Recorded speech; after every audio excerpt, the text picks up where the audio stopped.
Hello everyone, welcome back to V two Kannada vlogs. ಇದು ನನ್ನ ಸೋಮವಾರದ ಒಂದು ವ್ಲಾಗ್ ಆಗಿರುತ್ತೆ.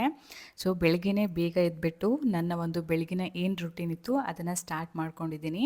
ಹಾಗೆ ಮೊದಲು ಮಾಡುವಂಥ ಕೆಲಸ ಬಂದುಬಿಟ್ಟು ರಂಗೋಲಿಯನ್ನು ಹಾಕೋದು. ಸೊ ರಂಗೋಲಿನ ಹಾಕಿಬಿಟ್ಟು ಬೆಳಗಿನ ಟಿಫನ್ಗೆ ಅಂತ ಹೇಳಿಬಿಟ್ಟು ನಾನು ಆನಿಯನ್ ದೋಸೆನ ಮಾಡೋಣ ಅಂತ ಹೇಳಿಬಿಟ್ಟು ನೈಟೇ ನಾನು ಹಿಟ್ಟನ್ನು ರುಬ್ಬಿ ಇಟ್ಟಿದ್ದೆ. ಅದರ ಜೊತೆ ಕಾಂಬಿನೇಷನ್ ಆಗಿ ನಾನು ಪೀನಟ್ಸ್ದು ಚಟ್ನಿ ಕೂಡ ಮಾಡ್ಕೊಂಡಿದ್ದೆ. So ದೋಸೆಗಳಲ್ಲಿ masala dosa, set dosa, so ಈ ರೀತಿ ಆನಿಯನ್ ದೋಸೆ ಏನಾದರೂ ಒಂದು ಮಾಡ್ತಾ ಇರ್ತೀನಿ. ಬಟ್ ಇವತ್ತು ನನ್ನ ಹಸ್ಬೆಂಡು ನನಗೆ ಆನಿಯನ್ ದೋಸೆ ಮಾಡಿಕೊಡು ಅಂತ ಹೇಳಿದ್ದಕ್ಕೆ ಸೊ ಅವ್ರಿಗೋಸ್ಕರ ಅಂತ ಹೇಳಿಬಿಟ್ಟು ಆನಿಯನ್ ದೋಸೆನ ಪ್ರಿಪೇರ್ ಮಾಡ್ಕೊತಾ ಇದ್ದೆ. ಹಾಗೆ ಇವತ್ತು ಸ್ವಲ್ಪ ನನಗೆ ಟೈಮ್ ಸಿಕ್ಕರೆ ಕಿಚನ್ ಎಲ್ಲ ಕ್ಲೀನ್ ಮಾಡ್ಕೋಬೇಕು ಅಂತ ಅಂದ್ಕೊಂಡಿದ್ದೀನಿ. ಆವಾಗವಾಗ ಮಾಡ್ಕೊತಾ ಇರ್ತೀನಿ. ಬಟ್ ಈ ಸಾರಿ ನಾನು ತುಂಬ ದಿನಗಳಾಗ್ಬಿಟ್ಟಿತ್ತು. ಸೊ ಕಿಚನನ್ನು ಕ್ಲೀನ್ ಮಾಡಿದೆ. ಅದಕ್ಕೋಸ್ಕರ ಕಿಚನ್ನ ಇವತ್ತು ಫಸ್ಟ್ ಕ್ಲೀನ್ ಮಾಡಿಕೊಂಡು ಆಮೇಲೆ ಉಳಿದಿರೋ ಕೆಲಸನ ಮಾಡ್ಕೋಬೇಕು ಅಂತೇಳಿ ಅಂದ್ಕೊಂಡಿದ್ದೆ. ಅಷ್ಟರಲ್ಲಿ ನನ್ನ ಹಸ್ಬೆಂಡ್ ಬೇರೆ ಡ್ಯೂಟಿಗೆ ಹೋಗಬೇಕಾಗಿತ್ತು. ಸೊ ಆಲ್ರೆಡಿ ಟೈಮ್ ಬೇರೆ 8 ಗಂಟೆ ಆಗಿತ್ತು. ಸೊ ಅದಕ್ಕೋಸ್ಕರ ಅಂತ ಹೇಳಿ ಮೊದಲು ಅವರಿಗೆ ನಾನು ಟಿಫನನ್ನು ಮಾಡಿಕೊಟ್ಟು ಆಮೇಲೆ ಕೆಲಸಗಳನ್ನು ಮಾಡ್ಕೊಳ್ಳೋಣ ಅಂತ ಅಂದ್ಕೊಂಡೆ. ಬೆಳಗ್ಗೆ ಗಿಡಗಳಿಗೆ ನೀರು ಹಾಕುವಾಗ ಗಿಡಗಳಲ್ಲಿ ಒಂದು ವೈಟ್ ಪ್ಯಾಚಸ್ ಥರ ಬಂದಿತ್ತು. ಸೊ ಅದು 2 ಗಿಡಗಳ ಮೇಲೂ ಕೂಡ ಬಂದಿದೆ. ಅದಕ್ಕೆ ನಾನು ನನ್ನ ಹಸ್ಬೆಂಡ್ಗೆ ಹೇಳಿದ್ದೆ, ಅದಕ್ಕೆ ಏನಾದರೂ ಒಂದು ಔಷಧಿ ಇದ್ದರೆ ತೊಗೊಬನ್ನಿ ಅಂತ ಹೇಳಿ. ಸೊ ಅವ್ರು ಹೇಳಿದ್ರು, ಇಲ್ಲ ಅದಕ್ಕೆ ನಾವು ಮನೇಲೇ ಪ್ರಿಪೇರ್ ಮಾಡ್ಬೋದು ಅಂತ ಹೇಳಿಬಿಟ್ಟು. ಸೊ ನೋಡಬೇಕು ಯಾವ ರೀತಿ ಪ್ರಿಪೇರ್ ಮಾಡ್ತಾರೆ ಅಂತ ಹೇಳಿ.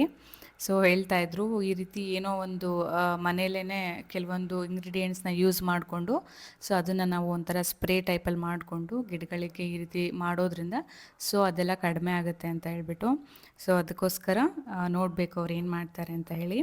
ಹಾಗೆ ಮಧ್ಯಾಹ್ನದ ಊಟಕ್ಕೆ ನಾನಿವತ್ತು ಮೆಣಸಿನ್ಕಾಯಿ ಮತ್ತು ಟೊಮ್ಯಾಟೊ ಎಲ್ಲ ಹಾಕಿಬಿಟ್ಟು ಈ ರೀತಿ ನೋಡಿ ಮಿಕ್ಸ್ಡ್ ವೆಜಿಟೇಬಲ್ಸ್ನ ಹಾಕಿಬಿಟ್ಟು ಒಂದು ಸೂಪರ್ ಆಗಿರುವಂತಹ ಚಟ್ನಿಯನ್ನು ಮಾಡ್ಕೊತಾ ಇದ್ದೀನಿ.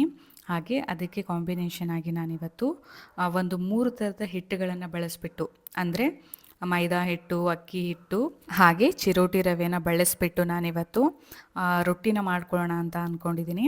ನೋಡಿ ಅದಕ್ಕೆ ನಾನು 1-2 ಹಿಡಿಯಷ್ಟು ರೈಸನ್ನು ಕೂಡ ಈ ರೀತಿ ಮಿಕ್ಸರಲ್ಲಿ ನುಣ್ಣಗೆ ಮಾಡಿಕೊಂಡು ಅದಕ್ಕೆ ಸೇರಿಸ್ಕೊತಾ ಇದ್ದೀನಿ.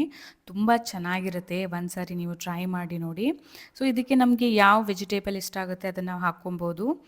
ಸೊ ನಾನಿವತ್ತು ಕ್ಯಾರೆಟನ್ನು ಹಾಕ್ಕೊತಾ ಇದ್ದೀನಿ. ಸೊ ಇದು ಸ್ವಲ್ಪ ಏನಾದರೂ ಸೊಪ್ಪು ಗಿಪ್ಪು ಇದ್ದರೆ ಅದನ್ನು ಕೂಡ ಹಾಕ್ಕೊಂಡ್ರೆ ತುಂಬ ಟೇಸ್ಟಿಯಾಗಿರುತ್ತೆ. ಸೊ ಕ್ಯಾರೆಟನ್ನು ಹಾಕ್ಕೊಂಬಿಟ್ಟು ಸ್ವಲ್ಪ ಉಪ್ಪನ್ನು ಹಾಕ್ಕೊಂಬಿಟ್ಟು ಇದನ್ನು ಈ ರೊಟ್ಟಿ ಹಿಟ್ಟನ್ನು ಯಾವ ರೀತಿ ನಾವು ಮಿಕ್ಸ್ ಮಾಡ್ಕೊತೀವಲ್ವ ಆ ರೀತಿ ಮಿಕ್ಸ್ ಮಾಡ್ಕೊಬೇಕು. ನೋಡಿ ಈ ರೀತಿ ಎಲ್ಲನೂ ನೀಟಾಗಿ ಕಲಿಸ್ಕೊಬೇಕು. ತುಂಬಾ ಚೆನ್ನಾಗಿ ಬರುತ್ತೆ. ಸೊ ತುಂಬ ಸಾಫ್ಟಾಗಿ ಬರುತ್ತೆ ಕೂಡ. ಈ ಥರ ನಾವು ನೀಟಾಗಿ ಹಿಟ್ಟನ್ನು ಕಲಿಸೋದ್ರಿಂದನೇ ರೊಟ್ಟಿಗಳೆಲ್ಲ ಚೆನ್ನಾಗಿ ಬರೋದು.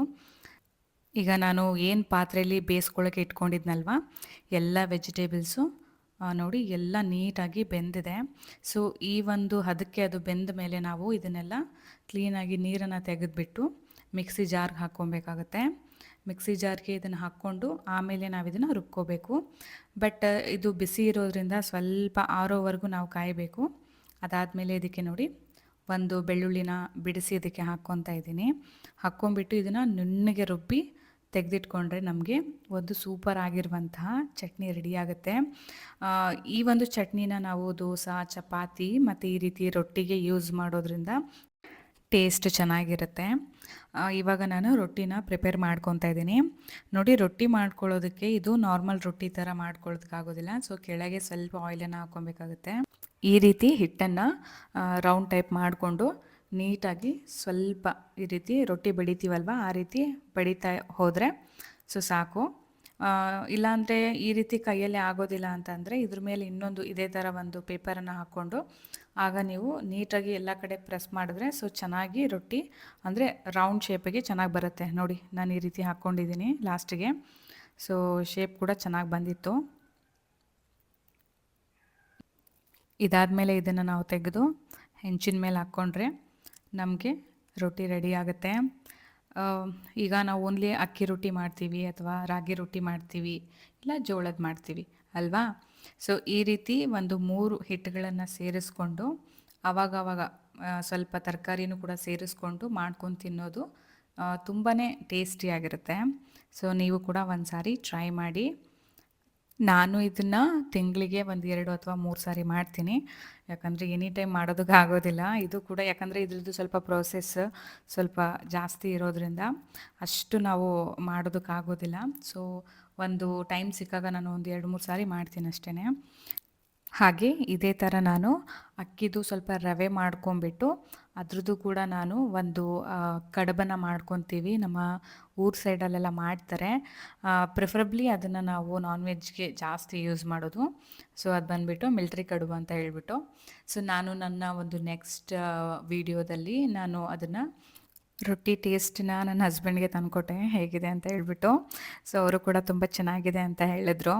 ಸೊ ಅವರು ರೊಟ್ಟಿ ಗಿಟ್ಟಿ ಎಲ್ಲ ಜಾಸ್ತಿ ತಿನ್ನೋದಿಲ್ಲ, ಬಟ್ ಅವ್ರಿಗೆ ಚಪಾತಿ ತುಂಬಾ ಇಷ್ಟ. ಬಟ್ ನಾನು ಬಂದಾಗಿಂದ ಸ್ವಲ್ಪ ಜಾಸ್ತಿ ರೊಟ್ಟಿನ ತಿನ್ನಿಸ್ತಾ ಇದ್ದೀನಿ. ಸೊ ಈಗ ನನ್ನ ಪೂಜೆ ಕೂಡ ಮುಗಿಸ್ಕೊಂಡೆ. ಸೊ ಪೂಜೆನೂ ಮಾಡಿ ಆಯಿತು. ಹಾಗೆ ನನಗೋಸ್ಕರ ಅಂತ ಹೇಳ್ಬಿಟ್ಟು ನಾನು ನೈಟ್ಗೆ ಈ ರೀತಿ ರಾಗಿ ಹಿಟ್ಟನ್ನು ಬೆಳೆಸ್ಬಿಟ್ಟು ರೊಟ್ಟಿನ ಮಾಡಿಕೊಂಡಿದ್ದೆ. ನೋಡಿ ಎಷ್ಟು ಚೆನ್ನಾಗಿ ಬಂದಿದೆ ಅಂತ ಹೇಳಿ. ಸೊ ನಾನೇನು ಮಾಡಿದೆ ಅಂದರೆ ಮುದ್ದೆನೇ ಮಾಡ್ಕೊಂಬಿಟ್ಟು ನಾನು ಈ ರೀತಿ ರೊಟ್ಟಿನ ಮಾಡ್ಕೊಂಡಿದ್ದೀನಿ. ಯಾಕಂದರೆ ಡೈರೆಕ್ಟ್ ಹಿಟ್ಟನ್ನು ಹಾಕಿ ಮಾಡೋದು ನನಗೆ ಸ್ವಲ್ಪ ರೊಟ್ಟಿ ಬಿಡಿಸ್ ಅಂತ ಅನಿಸ್ಬಿಡುತ್ತೆ. ಅದಕ್ಕೋಸ್ಕರ ನಾನೇನು ಮಾಡ್ತೀನಿ ಅಂತಂದರೆ ಮೊದಲು ಒಂದು ಮುದ್ದೆನ ಮಾಡ್ಕೊಂಬಿಡ್ತೀನಿ ರಾಗೀಲಿ. ಅದಾದಮೇಲೆ ಅದಕ್ಕೆ ಸ್ವಲ್ಪ ಸ್ವಲ್ಪ ಹಿಟ್ಟನ್ನು ಸೇರಿಸ್ಕೊತ ಚೆನ್ನಾಗಿ ನಾದ್ಕೊಂಡಾಗ ರೊಟ್ಟಿ ತುಂಬ ಚೆನ್ನಾಗಿ ಬರುತ್ತೆ.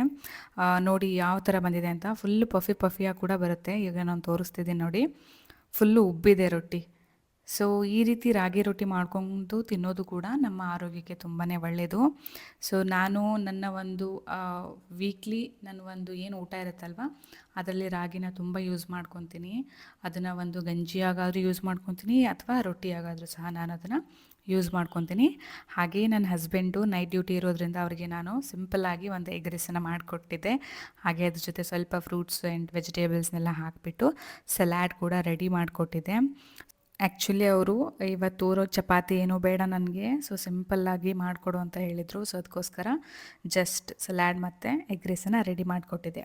ಸೊ ಇದಾಗಿತ್ತು ನನ್ನ ಒಂದು ಇವತ್ತಿನ ವಿಡಿಯೋ. ಸೊ ನಿಮಗೆ ಏನಾದರೂ ಈ ವಿಡಿಯೋ ಇಷ್ಟ ಆಗಿದ್ದರೆ ಪ್ಲೀಸ್ ಲೈಕ್ ಮಾಡಿ, ಶೇರ್ ಮಾಡಿ, ಕಾಮೆಂಟ್ ಮಾಡಿ. Thank you.